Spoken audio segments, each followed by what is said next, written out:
Hi, and welcome to HRM 140, Part 3. This is the first in a series of lectures covering the chapters in Part 3. Today, we'll be discussing Chapter 10 and the hotel's duty to protect guests.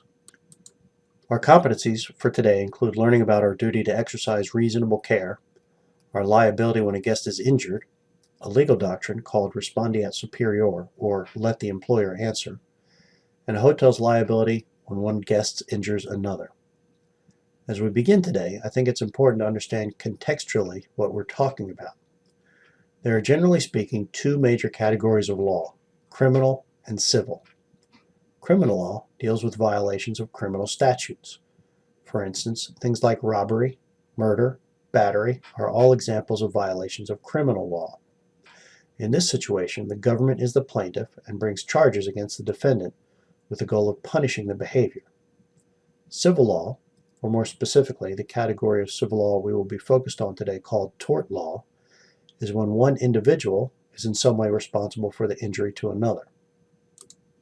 Tort law can again be broken down into three additional subcategories of negligence, intentional, and strict liability torts. Intentional torts, as the name suggests, cover situations where one individual intentionally harms another.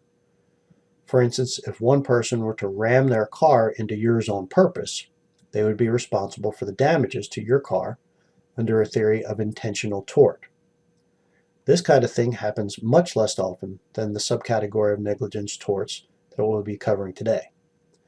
Negligence torts happen when we are responsible for injuring someone even though we didn't necessarily do it on purpose. The general theory is that if someone is injured, it is necessary for the law to determine if they are injured because of something they did or because of the action or inaction of another person. Negligence torts have four elements. In order for a claim of negligence to stand in court, the plaintiff, or the person who is claiming injury, must prove that the other party had a duty to do or not to do something, that they breached that duty, and that the breach of that duty was the causation of the damages or injury to the plaintiff. Unless all four of these elements are present, the claim will not stand. So let's break down the concept of negligence, which can broadly be defined as a failure to exercise reasonable care. What is reasonable, in large part, depends on the circumstances of each case, and whether or not someone acted reasonably can be based on either whether they did something or failed to do something. Let me give you a brief example. Let's agree that it is reasonable to expect that a hotel will lock the exterior doors to keep criminals out after a certain time at night, let's say 10 o'clock. Therefore, it follows that if the hotel does lock the door, they have acted reasonably. If they fail to lock the door, they have acted unreasonably. Okay, so as I mentioned, all four elements, duty, breach, causation, and damages, must be present for a claim of negligence to stand. So let's break down each element. Duty, again, is the obligation to do or not to do something. When dealing with negligence, our general duty is to act reasonably so as not to injure others. To restate that duty with regard to a hotel's liability, hotels have a duty to act reasonably so as not to harm or to prevent harm to guests. A hotel's duty to protect guests is not without limit. For instance, when a guest leaves the hotel property and goes to an unaffiliated restaurant, the hotel is normally not responsible for injuries that occur once the guest leaves. In the law, we talk about these limitations in the terms of scope of our duty. Simply put, if it is foreseeable that the act or failure to act, under the circumstances specific to our guest, would produce an injury we should have anticipated, that injury, therefore, is within the scope of our duty. If it lies outside the scope of foreseeability, the hotel would not be responsible. Let's go back to our example of locking the doors. If the hotel has a duty to lock the doors after 10 p.m. at night, is it foreseeable that a criminal might come into the hotel and assault a guest? If the answer is yes, then they better lock those doors because failure to do so will render the hotel liable if someone were to sneak in and hurt a guest in some way. Foreseeability can also act as a limit on the scope of a hotel's liability to the guest. If the injury was not reasonably foreseeable based on the circumstances, then the hotel is normally not liable for the injury. For instance, Let's say the International Space Station is flying around up there in space, and one of the astronauts accidentally drops a hammer out the window. That hammer comes all the way down and happens to land on a guest's foot, causing a really bad injury. Was this injury reasonably foreseeable, or was it outside the scope of the hotel's duty to protect the guest? Clearly, while the law requires hotels to go to great lengths to ensure the protection of their guests, this is beyond the scope of the hotel's duty.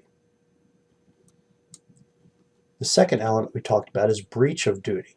We've already covered this in many respects, but just to drive the point home, once we establish that the hotel has a duty to do something like locking the doors at 10 p.m., the court will seek to determine if they met or they breached their duty. In our example, the question is fairly simple to answer. If the door was locked, the hotel met their duty. If the door was left unlocked, the hotel breached their duty. Finally, we have the elements of causation and damages. As I said at the outset, the breach of the hotel's duty must be the causation of the damages. If the breach of the duty is not the causation, then the hotel is not liable. Again, back to our locked door. Let's agree that the hotel has a duty to lock the door, and that they breached that duty by leaving it unlocked. However, in this case, the criminal climbs in a window that the guest left unlocked before injuring the victim. Is the breach of the duty the causation of the damages in this case? No, it's not. The unlocked door had nothing to do with the injuries to the victim. The criminal came in through a window. And finally, damages. If the crook comes in through the unlocked back door and simply walks through the hotel to the front door without seeing or talking to anyone, there are no damages. So here we see the duty, locking the door, the breach of the duty, failure to lock the door, causation, crook gets in, but no damages. He didn't hurt anyone. So hopefully that gives you a decent understanding of how we evaluate negligence in tort cases. In addition, if you understand the concept of liability for hotel negligence, you should be able to figure out how a hotel might be liable for guest injuries with regard to recreational facilities or at the hands of third parties. Since we've already sort of covered injuries a guest received at the hands of third parties, let's apply what we've learned to recreational facilities. By way of example, let's look at pools. These are an area of many injuries and, as it follows, major litigation. As you probably know, pools, especially hotel and public pools, are governed by a multitude of government regulations, all aimed at keeping users safe. Thus, in almost every instance, we're going to see laws governing fences, lighting, lifeguards, cleanliness, emergency equipment, phone lines, and other similar safeguards. When we have a written rule like this, it becomes fairly easy to establish a hotel's duty. The hotel has a duty to follow the law. If the law requires a 4-foot-high chain-link fence with a lockable gate, and the hotel has such a fence in place, they have likely met their duty. If they fail to build the fence, they likely have breached their duty. If there is no fence and a guest wanders into the pool area in the dark and drowns, the hotel has breached the duty to keep the guest safe, and that breach is likely to be found the causation of the drowning or the damages. If, on the other hand, the hotel has met its duty by building the fence and providing lighting, we need to look a bit deeper. Was the guest following the rules, or did they climb the fence after the pool was closed?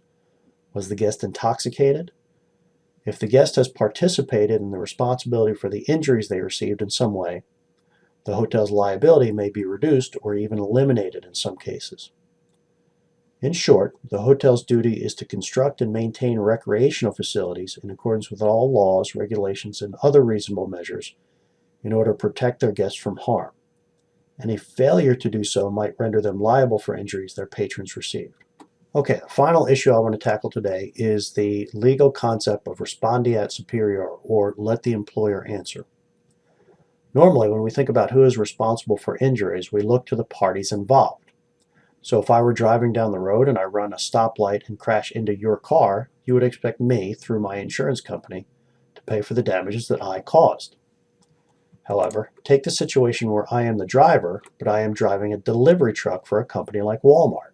If all of the facts are the same as above, would you expect me, as the driver, to pay, or would you expect Walmart to pay? The answer, of course, is that you would expect Walmart to pay. This is the concept of respondeat superior in action. Even though I was the driver and I caused the damages, my employer is responsible as long as I was carrying out my duties. The only real exception to this rule is if I had gone off on what is called a frolic and or detour. In other words, I was outside the scope of my duties. For instance, let's say that my job was to take a delivery from the Walmart down here on the corner of Western Boulevard and Highway 17 straight to Camp Lejeune. The most direct route would probably be straight down Western Boulevard to Highway 24 and then head to one of the 2 or 3 gates off Highway 24. But let's also say that instead of going straight from point A to point B, I decided to visit my best friend in Wilmington. While I'm down in Wilmington, I run a stop sign and crash into another car. While normally we would expect Walmart to pay because I was doing a job for them, in this case, Walmart would probably say that I wasn't doing my job. In fact, I was on a personal errand or a frolic and detour. And I personally would probably be responsible for the damages. Let's look at this concept at play in a hotel setting again with that darn back door. Let's say that I'm a hotel desk clerk and it's my job to lock the back door at 10 p.m. If I forget to do so and our erstwhile criminal sneaks in and injures a guest, it is really my failure that caused the damages, right? While that is correct, the doctrine of respondeat superior would render the hotel liable because I am the employee of the hotel, and the hotel is responsible for just about everything that I do or fail to do in my line of duties. So that wraps up our discussion of the hotel's duty to protect guests under a theory of negligence in tort or civil law. We have covered the duty to exercise reasonable care in the protection of guests, liability that may result from our failure to do so, and the concept of let the employer answer or respondeat superior. As always, if you have questions, I hope you'll reach out to me. Take care and have a great day.